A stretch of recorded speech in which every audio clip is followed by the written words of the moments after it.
Hai, kembali lagi di Anfa Voice. Dan saya Fa. Kali ini saya akan menceritakan kisah mistis yang dialami oleh seorang gadis bernama Yati. Yati adalah gadis berusia 20 tahun asal Cilacap. Namun, ia sudah bekerja selama 2 bulan menjadi karyawan pabrik. Tepatnya di daerah Cimahi, Bandung. Seperti halnya teman-temannya yang merantau, Yati tinggal di mes yang sudah disediakan oleh pihak perusahaan.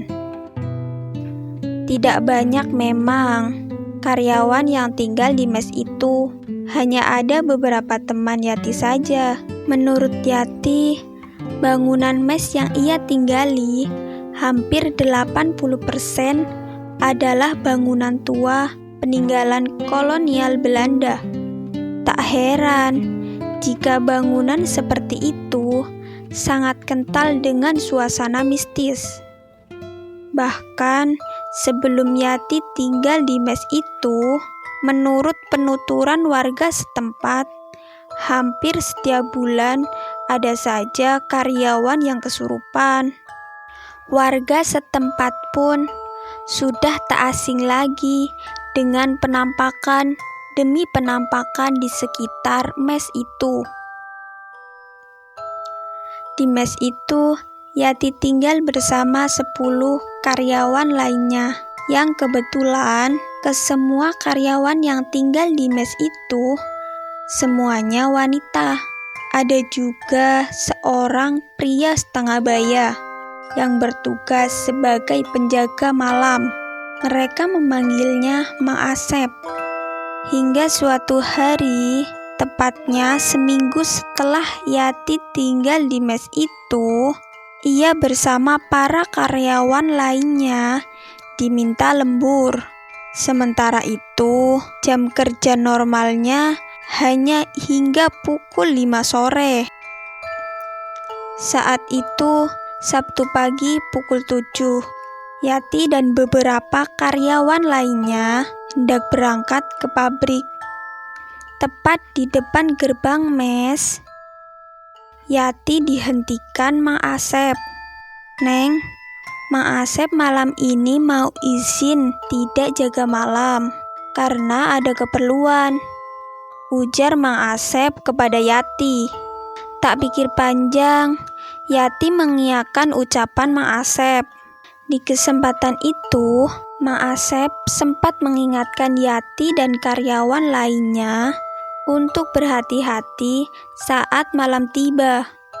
Mereka diminta tidak bersikap aneh atau hal-hal yang mengundang kegaduhan. Jika ada hal-hal aneh, para karyawan diminta tidak menghiraukannya dan memperbanyak bacaan-bacaan doa. Mendengar perkataan Mang Asep, Yati sedikit merinding. Namun, ia berusaha membuang pikiran itu dan kembali fokus pada pekerjaannya. Singkat cerita, Yati dan karyawan lainnya berangkat ke pabrik. Mereka beraktivitas seperti biasanya. Menjelang sore, Yati yang harusnya sudah pulang, kali ini harus lembur. Hingga akhirnya, waktu menunjukkan pukul 9 malam. Yati dan karyawan lainnya siap-siap bergegas pulang. Namun ternyata ada pekerjaan Yati yang masih harus dirapihkan. Yati pun harus pulang terlambat, membuat Yati harus pulang seorang diri. Suasana pabrik saat itu sudah sangat sepi. Yati melangkah perlahan melewati lorong pabrik menuju gerbang utama yang dijaga oleh 2 satpam. Setelah melewati gerbang utama pabrik, ternyata suasana makin sepi. Yati yang hanya berjalan seorang diri mencoba memberanikan dirinya menembus jalan kecil yang diterangi tamarang lampu jalan. Tiba-tiba, ia merasa ada sosok bayangan hitam yang mengikutinya. Namun, saat menengok ke belakang, sosok itu tidak ada. Yati pun berpikir, jika itu hanya pikirannya saja yang mulai merasakan takut. Tak selang beberapa lama, Yati pun sampai di mes. Kemudian, ia bergegas bersih-bersih diri dan berganti pakaian. Lalu ia makan malam sembari menonton TV di ruang tengah. Suasana mes malam itu benar-benar sepi. Yati baru sadar jika Mang Asep tidak jaga malam. Sementara sebagian karyawan sudah pulang karena besoknya bertepatan dengan hari Minggu. Mereka libur kerja. Hanya ada 4 orang karyawan lagi yang masih ada di mes. Malam semakin larut. Tak terasa, waktu menunjukkan pukul 11 malam. Terlihat karyawan lain sudah tidur ke kamar masing-masing. Sementara Yati terlihat masih asik menonton TV. Saat sedang asik menonton TV, tiba-tiba Yati dikejutkan dengan pintu ruang tamu yang terbuka sendiri. Angin malam pun masuk ke dalam dan menyibakkan gorden di ruangan itu. Yati pikir hal itu karena tertiup hembusan angin malam. Karena memang saat itu angin di luar berhembus kencang. Ia berusaha menutupnya kembali, lalu menguncinya. Namun, baru beberapa langkah Yati meninggalkan ruang tamu, tiba-tiba jendela ruang tamu terbuka sendiri. Suara benturan jendela terdengar sangat keras, sehingga Yati sangat kaget. Seketika itu pun, bulu kuduk Yati langsung berdiri. Yati mulai merasa ada yang aneh di mes itu. Namun Yati mencoba untuk tidak berpikir macam-macam. Yati pikir jendelanya memang belum dikunci. Lantas, Yati kembali ke ruang tamu dan mengunci jendelanya. Karena Yati sudah merasa ngantuk, Yati pun mematikan TV dan bergegas menuju ke kamar untuk beristirahat. Tak lama kemudian, Yati pun tertidur pulas.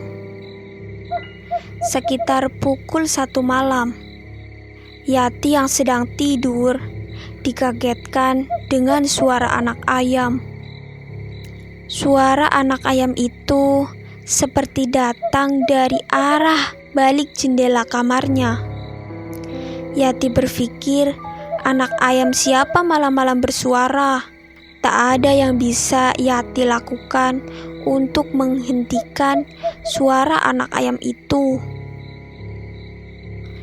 Rasa ngantuknya pun kini terganggu karena kegaduhan suara anak ayam.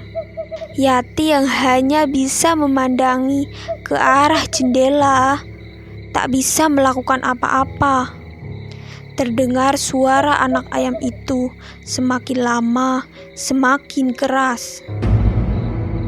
Tiba-tiba saat Yati melihat ke arah jendela, terlihat ada bayangan hitam yang melintas. Ia pikir ada seseorang di luar sana. "Hei, itu siapa di luar?" ucap Yati. Namun, tak ada jawaban apapun yang terdengar. Belum saja rasa takut hilang, Yati dikagetkan dengan gorden jendela yang tiba-tiba bergerak, seperti ditarik oleh sesuatu. Dan benar saja, ketika gorden itu terbuka, terlihat ada sosok wanita yang sedang berdiri di balik jendela. Sosok itu berambut panjang dan memakai pakaian serba putih. Dengan penuh ketakutan, Yati mencoba menenangkan dirinya. Lalu Yati melihat ke sosok wanita tersebut. Betapa kagetnya Yati saat memandangi sosok itu. Ternyata sosok itu adalah seorang nenek-nenek tua. Matanya melotot merah, seperti sedang marah. Setahu Yati, di lingkungan mes tidak ada nenek-nenek dengan postur seperti itu. Kemudian, Yati kembali mencoba menenangkan diri, sembari membaca ayat-ayat Al-Quran yang ia bisa. Tak lama kemudian, sosok nenek itu perlahan menghilang dari balik jendela. Hanya beberapa saat dari kejadian itu, Yati kembali dikejutkan dengan suara anak ayam. Kemudian, Yati mencoba memfokuskan pendengarannya. Rupanya, suara anak ayam itu datang dari ruang tengah. Terdengar ketukan pintu di kamar Yati yang dibarengi dengan suara anak ayam. Yati pikir yang mengetuk pintu itu adalah teman kerjanya yang berada di kamar sebelah. Lalu, Yati pun membuka pintu kamarnya. Saat pintu dibuka, betapa kagetnya Yati. Ternyata, sosok yang ada di balik pintu itu sama seperti sosok yang ada di jendela tadi. Dengan penuh rasa takut, Yati langsung menutup pintu kamarnya. Saat ia akan menuju ranjang, tiba-tiba lampu kamarnya mati. Yati pun berusaha meraba-raba menggapai saklar lampu. Dan ketika Yati menyalakan lampu, ternyata sosok nenek itu kini sudah berada tepat di depan muka Yati. Matanya melotot merah. Dan kali ini, sosok itu tertawa dengan sangat mengerikan. Dengan perasaan yang tak karuan, Yati berlari ke tempat tidurnya, lalu menggapai selimut. Kini Yati benar-benar merasa ketakutan. Dadanya pun mulai terasa sesak. Yati yang bersembunyi di balik selimut masih saja mendengarkan suara tertawa dari sosok itu. Sesaat kemudian, suara itu perlahan menghilang. Yati mencoba memberanikan diri mengintip dari balik selimut.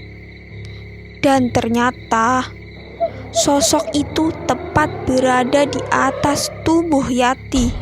Yati pun teriak histeris. Perlahan pandangan Yati pun menjadi gelap. Ternyata Yati tak sadarkan diri.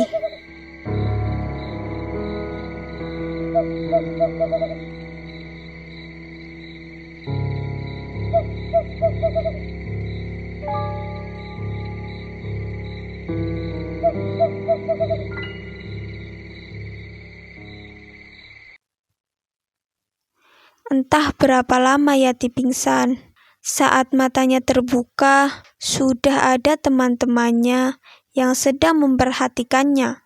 Lalu, Yati melihat ke arah jendela. Ternyata hari sudah pagi. Tak lama kemudian, datang Mang Asep membawa air minum dan sarapan untuk Yati. Usai sarapan, Yati pun menceritakan apa yang dialaminya kepada teman-temannya dan Mang Asep.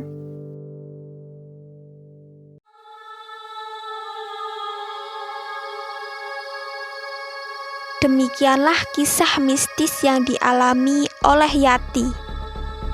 Terima kasih sudah mendengarkan kisah ini sampai akhir. Dan saya Fa undur diri. Sampai jumpa lagi di video berikutnya.